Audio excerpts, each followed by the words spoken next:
The pass light buzzed red. Wesley Carrington snatched the saucepan out of Noelle Ashworth's hand so fast that a thread of amber liquid slapped across her wrist. "Who told you to touch my sauce?" He lifted it to the light. It caught clean, glossy, perfectly emulsified, the exact opposite of what he had plated 4 minutes earlier. That batch had split into a greasy yellow mess he'd blamed on the stove. Grace Oyalaran froze at the next station, tongs still gripping a lemon half. Miguel Santos didn't look up from his cutting board. Nobody on that line moved. Wesley turned slow enough for the whole kitchen to watch and tipped the pan into the trash bin bolted beside Noelle's station. "Stick to dishes, sweetheart." He wiped his hand on his apron, the one with his name stitched in gold thread across the chest. "The stove isn't your station." A Cartier watch caught the light as he checked the time. His father had wired the deposit that opened this kitchen. Everyone knew it. Nobody said it. Behind him, 6 burners roared under 6 different pans. Ticket printers chattered without pause. And somewhere near the walk-in, a timer beeped twice before someone silenced it. In the middle of all that noise, the trash bin where Wesley had dumped a perfectly good sauce sat like a small, deliberate wound nobody was allowed to mention. Noelle bent down anyway and pulled the pan back out of the trash. She rinsed it in the sink beside her without a word. A dirty pan left to sit would only slow the dishwasher down later, and someone else would end up paying for that delay in a different kind of exhaustion. Noelle didn't argue. She wiped her wrist on a towel, folded it in half, and set it back on the rail. That silence was the part he couldn't stand. "Since you love touching things that aren't yours," Wesley said, dragging a stack of dirty pots across the counter toward her. "You can scrub these, all of them, before the next ticket fires." The sous chef laughed, a short, ugly bark, and turned back to his station. 2 servers passing through the kitchen door slowed just long enough to watch a grown woman get sent to the sink like a child. Grace's eyes met Noelle's for half a second. She looked away first. A man in a gray suit paused at the kitchen door on his way to the private dining room, the kind of regular who tipped well and knew Wesley by name. "Chef Carrington," he said, clapping Wesley on the shoulder. "The board's expecting good things from you this quarter." "Always Richard," Wesley said, straightening the imported Japanese knife set laid out on the counter behind him, the one he liked visitors to notice. "This kitchen doesn't have room for anything less than excellent," he said. It standing 3 feet from the sink where Noelle's hands had gone raw from the water. Neither man so much as glanced her way, as if the sink itself made her invisible. Put yourself in her position for a second. 45 minutes into dinner service, hands already burned twice tonight, and the man in charge of the kitchen has just humiliated you in front of everyone you work with. For fixing his mistake, what would you have said back? Drop a comment right now with exactly how you'd have handled that moment, and tell me the city and the time you're hearing this story. But stay with me, because Wesley Carrington had no idea what he'd just thrown in the trash. A sauce technique that had once earned a Michelin-star in Paris. Terence Okafor pushed through the swinging door with a printed ticket in his hand, scanning the pass. "Table 12, he said quietly. Close enough that only Noelle and Wesley could hear. "That's not a regular reservation tonight." Wesley didn't turn around. "It's a table, Terence. I've got 40 of them." Terence held his ground. "Corporate flagged it this morning. Unnamed party requested a quiet corner, no photos." He lowered his voice further. "Word downstairs, is it someone from the investment group, the $3.5 million expansion decision?" Tonight. For the first time, Wesley's jaw tightened. He looked around the kitchen like he was seeing it for the first time. The water-stained tile, the sous chef nursing a hangover, the line running short 2 cooks. "Then everyone had better not embarrass me tonight," he snapped, loud enough for the whole kitchen to hear. He turned back toward Noelle, who was already elbow-deep in the sink, steam rising around her wrists. Something about her stillness seemed to irritate him, more than any answer could have. "And you," he said, stepping close enough that his voice dropped to something meant just for her. "Try not to touch anything that actually matters tonight. People like you tend to make a mess of things that matter." Miguel's knife stopped moving against the board. Grace's shoulders went rigid. Nobody in that kitchen needed him to explain what he meant by "people like you." Noelle kept scrubbing. Her face didn't change, but something behind her eyes did. A door, quietly closing on 31 years of swallowing exactly this kind of sentence. One more time. It was for a sister lying in a hospital bed 400 miles away who needed her employed, not vindicated. Later, while Wesley argued with a delivery vendor near the office, Miguel passed close behind Noelle's station. He set a clean towel down beside her sink without a word. The closest thing to comfort anyone in that kitchen was allowed to offer out loud. "He does this to everybody eventually," Miguel murmured, not quite looking at her. "Just usually takes him longer than one shift." "I've had worse first days," Noelle said quietly, and meant it more than he could have guessed. Outside the small kitchen window, the last of the evening traffic crawled past on wet pavement, headlights smearing gold across the glass, indifferent to whatever was happening on this side of it. 42 people worked at Maison Solane. None of them knew where she'd come from. The woman currently scraping burnt grease off a pot had once stood in a 2-star kitchen in Paris and been handed a chef's coat with her own name on it. Wesley didn't know it either. Not yet. By 9 o'clock, the pots were done, and Noelle was back on the line, working a station 2 people down from where she should have been. Earlier that afternoon, before service had even started, a seafood delivery had come in for the octopus special. Noelle was the one who happened to be closest to the loading door when the crates arrived. She lifted one, checked the color at the suckers, pressed a thumb against the flesh, and set it aside without a word. "This crate's a day past what the invoice says," she told the delivery driver, quiet and matter-of-fact.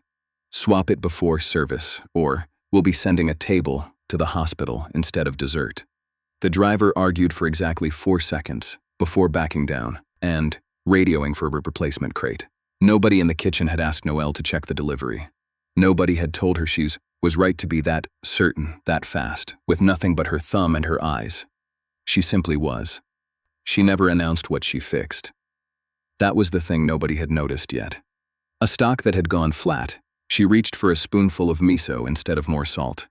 A plate about to go out crooked, she turned it exactly 11 degrees before the runner picked it up. Small corrections. Invisible ones. The kind only someone who had once run a kitchen would think to make, without being asked. Nobody in that room knew where those instincts came from. To understand that, you have to go back 3 years, to a kitchen on the other side of the ocean. Paris smelled like rain on stone the morning. Henri Bouchard handed Noelle her own chef's coat, the name Ashworth, stitched over the breast pocket in the same navy thread as his. She was 29. She had spent 6 years earning that coat, first as a stagiaire, scrubbing his walk-in at 5 in the morning. Then, as his sous chef, the night his restaurant kept its second Michelin-star for a 3rd year running. Henri was not a gentle teacher. He was precise, and he expected precision back. "A sauce is not a recipe," he told her once, tapping the side of a copper pot with one crooked finger. "It is a conversation between heat and fat. You do not force it to agree with you. You listen until it does." She carried that sentence the way other people carried scripture. The night the inspector's letter arrived, confirming the restaurant's 2nd star, Henri gathered the entire kitchen in the alley behind the building. He uncorked a bottle of champagne. Nobody could afford to waste on a Tuesday, and poured a glass for every single person on the line, down to the newest dishwasher. "This star belongs to 12 people, not one name on a door," he told them, raising his glass toward Noelle specifically. "Remember that when it's your kitchen someday." She had laughed that night, certain someday was still years away. It felt soft and distant, on the far side of a career she assumed would unfold in order. Sous chef, then head chef, then perhaps, eventually, a kitchen of her own. Nobody's career unfolds in order. Hers ended that phase 11 weeks later, mid-sentence, over a phone call in a stairwell. Then, on a Tuesday in March, her phone rang during evening prep. Her sister Keisha's voice on the other end, thin and frightened, said the word kidneys, and then, failing, and then nothing else made sense for a long time. There was no dramatic goodbye. No scene. Noelle folded her chef's coat, left it on Henri's desk with a note, and was on a flight to the United States 40 hours later. Michelin stars did not pay for dialysis 3 times a week.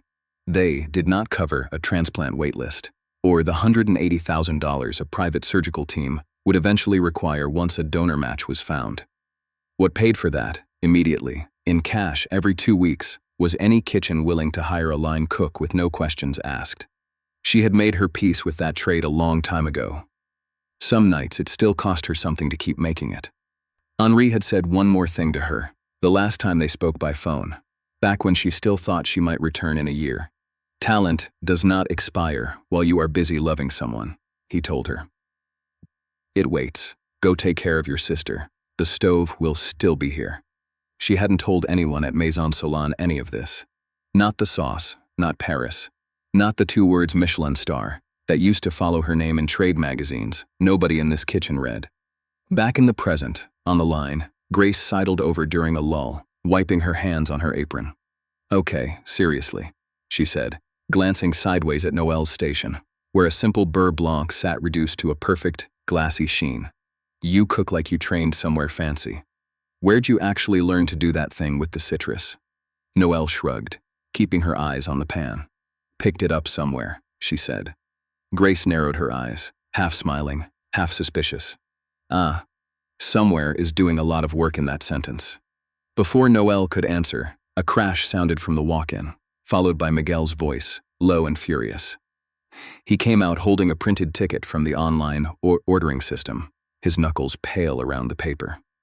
He's serving my dish, Miguel said, shoving the ticket toward Grace. The braised short rib I pitched him in January. Same plating, same reduction. He put it on the new menu under his own name. Grace read it, exhaled through her nose, and handed it back without a word. This wasn't new information. It was the 4th time in 8 months. Wesley's voice cut across the kitchen before Miguel could say anything else. Santos, table 9 needs their entree up 2 minutes ago. Save the meeting for your own time. Miguel's jaw worked, but he turned back to his station. He had filed a complaint about the stolen recipe in January. Nothing had come of it. 3 other cooks had filed complaints of their own over the past 2 years. They were about being passed over, about comments made when they thought no one important was listening, about the way certain names always ended up on the schedule for the worst shifts. All 4 complaints had gone to human resources. All 4 had quietly disappeared, the way things tended to disappear when the person accused shared a last name with a man who sat on the board. One of those complaints had come from a dishwasher named Dario. He'd been written up twice in 1 month for lateness after Wes scheduled him for closing shifts that ran past the last bus line in his neighborhood. Dario had asked politely for an earlier shift twice a week. Wesley's answer had been to write him up a 3rd time and quietly cut his hours instead. Dario didn't work at Maison Solane anymore. Nobody had replaced him with anyone who asked as many questions.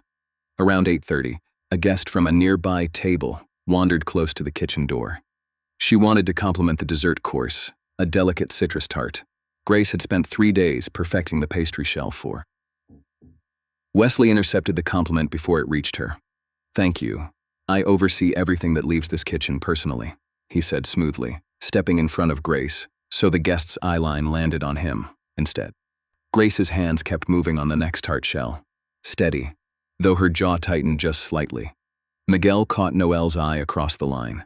Neither of them said anything. There wasn't anything new to say about it. He does that every single service, Grace murmured once the guest had walked away. Not looking up from her piping bag. 3 years of pastry menus with my name nowhere on any of them. An hour before the dinner rush hit its peak, Wesley called the line together to review the tasting menu one more time, tapping a printed sheet against his palm. Tonight's signature course is the Solane reduction, he said. And I want it perfect. No shortcuts, no improvising. A new hire, a nervous prep cook, barely 2 weeks into the job, dropped a tray of ramekins near the pass, the crash echoing through the kitchen. Wesley rounded on him immediately. Are you serious right now? He snapped. Clean it up before someone gets cut, and pray none of that came out of tonight's inventory. The prep cook's hands shook as he swept up the shards. Nobody offered to help him. That was simply how this kitchen worked when Wesley was watching. Noelle glanced at the recipe card taped above the station. The base was solid, but the finishing step called for a full reduction at high heat. That method worked fine on a slow night, and turned unpredictable the instant a kitchen fell behind, splitting the sauce exactly the way Wesley's had split earlier. She spoke up, quiet and even. If we're pushing volume tonight, finishing it off the heat instead might hold better under pressure, she said. Less risk of it breaking if service backs up. The kitchen went still for a second time that night. Wesley turned toward her slowly, and this time there was no humor in his face at all. "Some people just aren't built for real cooking," he said, loud enough for the whole line to hear, tapping the recipe card twice with 2 fingers. "Stick to what you know." Terrence, standing near the pass with a fresh stack of tickets, went very still. He didn't say anything. He didn't need to. Everyone in that kitchen had just heard the second version of the exact same sentence. And everyone in that kitchen understood, without a single word spoken about it, exactly what kind of what you know Wesley meant. Noelle nodded once, picked up her knife, and went back to work. Nobody in that kitchen had any idea how badly they were about to need her to be right. The reservation system chimed at exactly 7:40. Table 12, the quiet corner Terrence had flagged that morning, filled with 4 guests who ordered water instead of wine and studied the room more than the menu. None of them introduced themselves by name. At the head of the table sat a woman in her late 50s, silver hair pinned high. A black silk scarf knotted at her throat. She ordered the tasting menu without looking at the prices. Then she folded her hands and watched the dining room, the way an inspector watches a building. She is deciding whether to condemn or save. Her name was Margot Delacroix, and she controlled the single largest investment decision Maison Solane had ever been offered.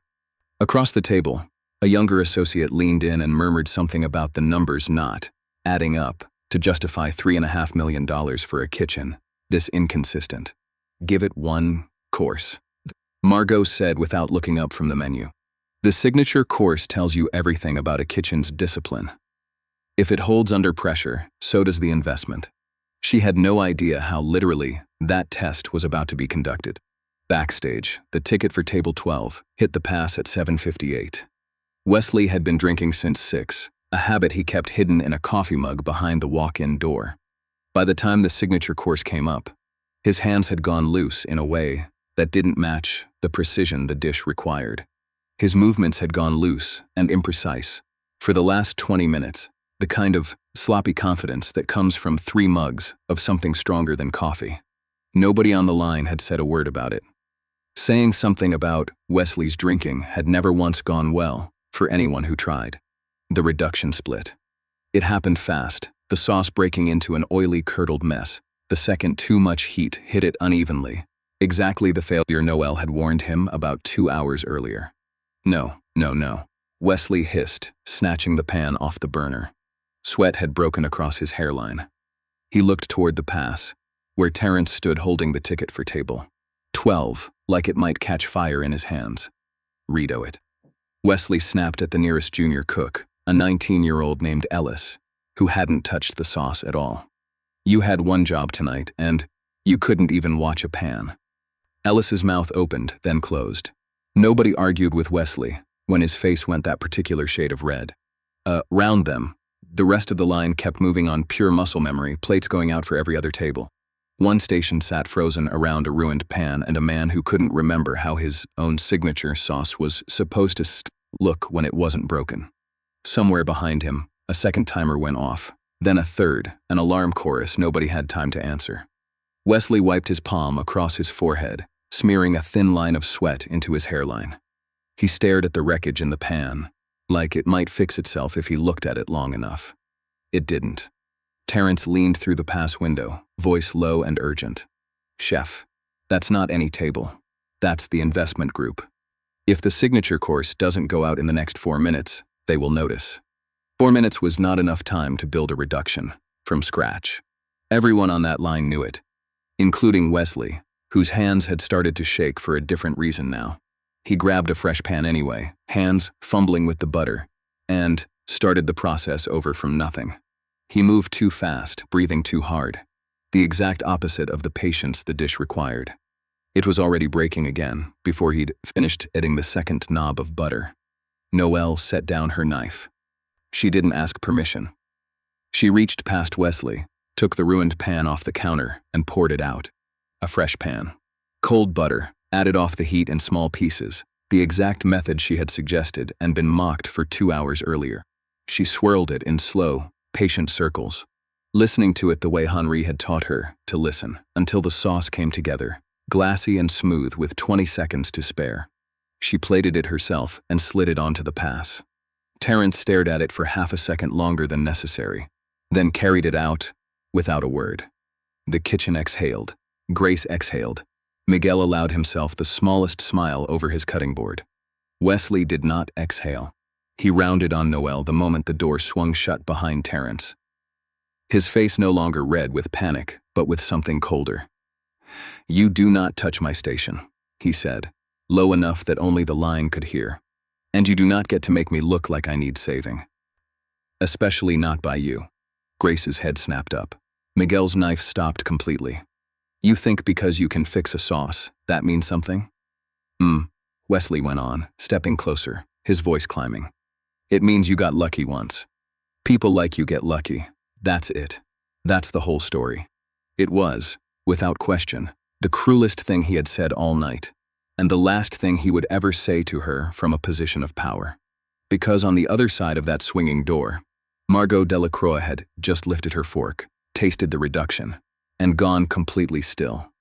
Margot set her fork down with a precision that looked almost ceremonial. "Who finished this sauce?" she asked the server, her accent sharpening the edges of each word. The server, a young woman named Priya, glanced toward the kitchen doors, like the answer might be written on them. I can find out for you," she said. Margot was already rising from her chair. By the time she reached the kitchen, Wesley had smoothed his expression back into something he clearly believed passed for charm. "Madam, welcome. Is everything to your satisfaction tonight?" he said, extending a hand she did not take. "The reduction on the tasting course." Margot said, not breaking eye contact.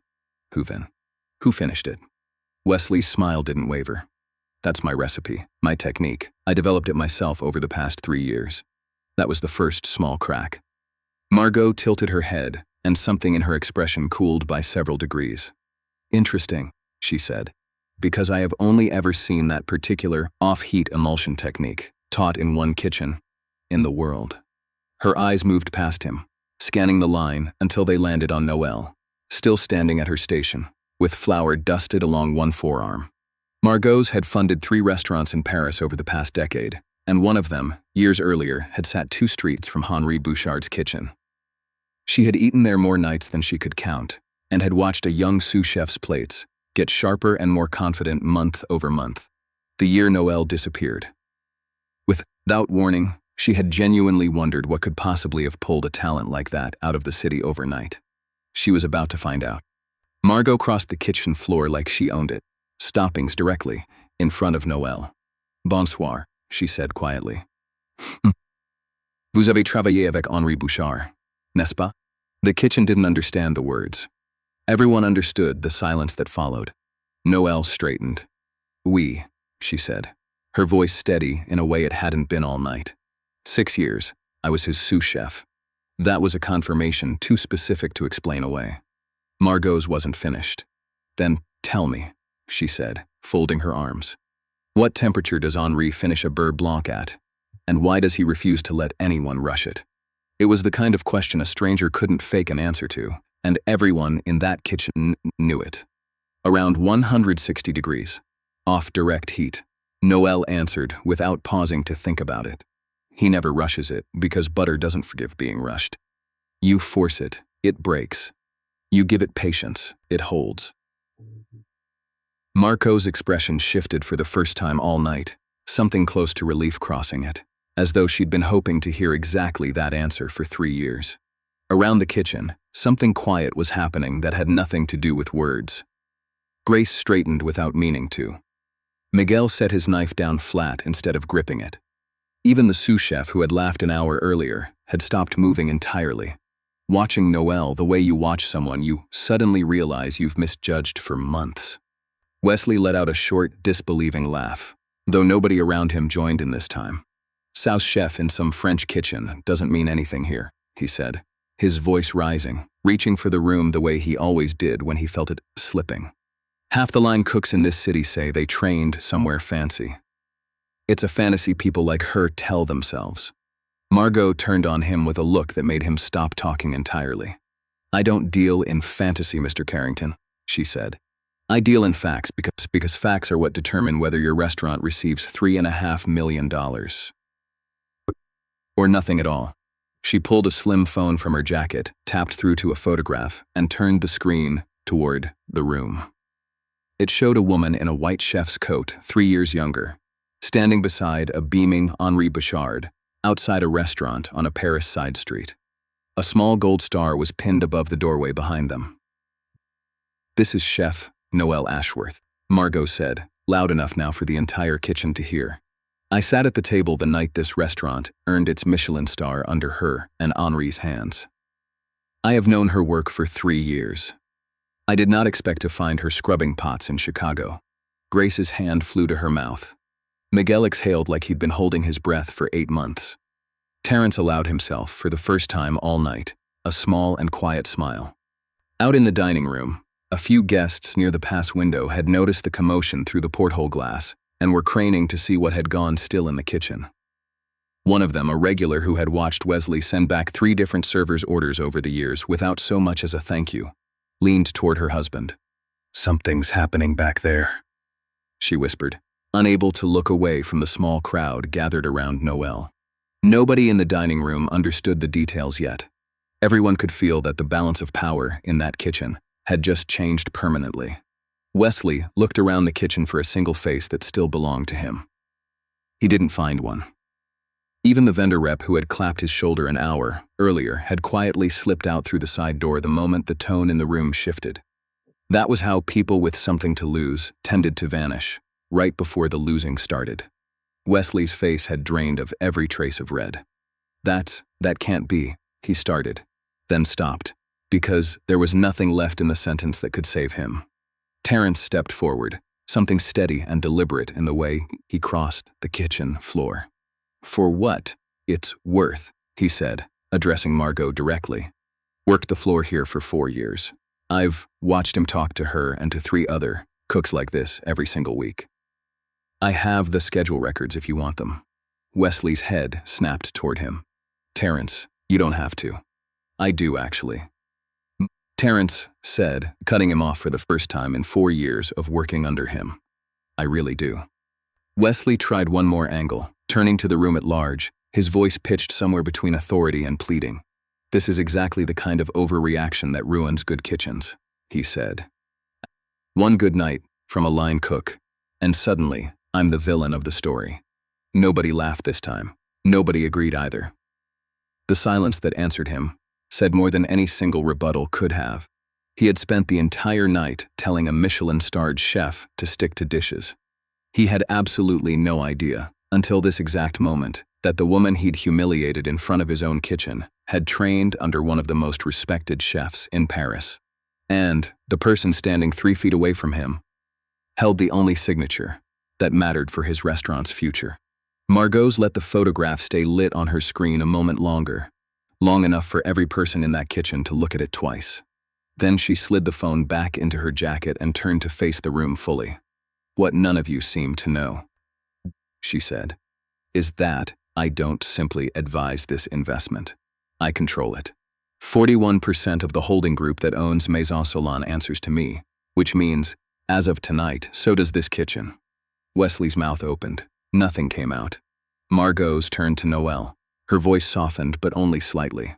"Chef Ashworth," she said, "effective tonight, I am offering you the position of executive chef of this restaurant, with full authority over this kitchen and its staff. I should have found you 3 years ago.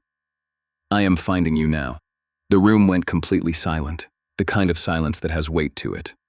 Noelle looked around the kitchen once, at Grace, at Miguel, at Terrence still holding the door, before she answered. "I accept," she said. She untied the apron she'd been wearing all night and set it on the counter. Someone handed her a clean chef's coat from the rack by the office. The one that had hung there, unused because it was a size too small for anyone currently on staff. She put it on. It fit. Margot's assistant produced a tablet from a bag by the pass and pulled up a document already prepared for exactly this kind of decision. Investment groups like hers rarely walked into a room without contingency paperwork. Margot signed her name at the bottom with a stylus, turned the screen toward Noelle, and waited while she read the terms twice before signing beneath her. "Executive chef, full authority. Effective the moment you signed that," Margot said. Not effective tomorrow. Effective now. Terrence, she said. Can you bring me the personnel file for Wesley Carrington? Terrence was already moving. He returned less than a minute later with a folder, and Noelle opened it under the pass light where the whole kitchen could hear every word. Wesley Carrington, she read aloud. Executive Chef, 3 years in this position. She turned a page. 4 separate discrimination complaints filed against him by kitchen staff over the past 2 years. Sir, every one of them closed without action, within 72 hours of being filed. Miguel's jaw tightened. This was the first time anyone had said the number out loud where Wesley couldn't make it disappear. A signature dish on this restaurant's current menu, credited to Wesley Carrington, Noelle continued. Originally submitted in writing by line cook, Miguel Santos in January of this year. Miguel's eyes went wide. He hadn't told her that. Nobody had told her that. She had simply listened, the same way she listened to a sauce. And tonight, Noelle said, closing the folder, her voice dropping into something quieter and far more final. An executive chef, under the influence of alcohol during active dinner service, allowed the restaurant's signature course to fail in front of the single most important table this business has ever seated. Wesley's face had gone the color of old paper. You can't, he started. I can, Noelle said, and for the first time all night, her voice did not stay quiet. Wesley, you're terminated, effective immediately. Security will walk you out through the back. Nobody in that kitchen moved to stop it. Nobody laughed the way they had laughed at her 4 hours earlier. Wesley looked around the room for someone, anyone, to back him up. The sous chef who had laughed at Noelle's punishment earlier suddenly found something urgent to check on the stove. Grace looked at him the way you look at a stain you're relieved to finally see cleaned up. This is insane, Wesley said, his voice cracking upward. My father built this company. Your father owns shares, Margot said evenly, stepping forward. He does not own me, and he does not own this decision. 2 members of building security, alerted by Terrence minutes earlier, appeared at the kitchen door. Wesley opened his mouth one more time, found nothing left to say, and let them walk him out through the back hallway. He passed the walk-in where he'd hidden his coffee mug of scotch 3 hours earlier. The door closed behind him. Through the small window in the back hallway, a few of the kitchen staff watched his car pull out of the reserved parking spot that had his name stenciled on the curb. The tires cut too sharply out of the lot. Nobody said anything about it. Nobody needed to. For a moment, nobody spoke.